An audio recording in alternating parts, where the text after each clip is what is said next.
अहिल्यानगर महानगरपालिका निवडणूक प्रक्रियेचा मुख्य निवडणूक निरीक्षक यांच्याकडून आढावा। अहिल्यानगर महानगरपालिका सार्वत्रिक निवडणूक 2025-26च्या पार्श्वभूमीवर राज्य निवडणूक आयोगाकडून माननीय मुख्य निवडणूक निरीक्षक आदित्य जिवाने यांच्यासह व्यवस्थापकीय संचालक विद्युत वितरण पाशेरन संभाजीनगर आणि श्रीमंत हरकर अतिरिक्त जिल्हाधिकारी जळगाव यांनी शहरात सखोल पाहणी करून अहिल्यानगर मनपा निवडणूक प्रक्रियेचा संपूर्ण आढावा घेतला।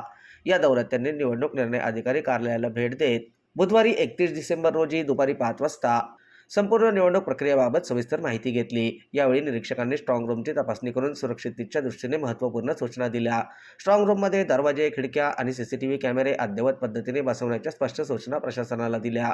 शहरातील आनंदनगर शाळेतील विविध मतदान केंद्रांना भेटी देऊन तेथील मूलभूत सुविधा, सुरक्षितता, व्यवस्था आणि व्यवस्थापनाचा आढावा घेतला। मनपा सार्वत्रिक निवडणुकीच्या अनुषंगाने केडगाव येथील 5 गोडाऊनमध्ये ठेवण्यात आलेल्या इलेक्ट्रॉनिक मतदान यंत्रांची होत असलेली FLC प्रक्रियेबाबत भेट देऊन आवश्यक सूचना देण्यात आल्या। मनपा मुख्यालयात निवडणूक अधिकारी, आचारसंहिताचे नोडल अधिकारी, त्याचबरोबर खर्च तपासणी पथक प्रमुख, शहर पोलीस उपाधीक्षक यांच्यासोबत बैठक घेतली। मागील निवडणुकीत झालेल्या मतदान टक्केवारीपेक्षा यावर्षी मतदान टक्केवारी वाढवण्यासाठी मोठ्या प्रमाणात स्वीप ॲक्टिव्हिटी वाढवाव्यात अशा सूचना त्यांनी यावेळी दिल्या।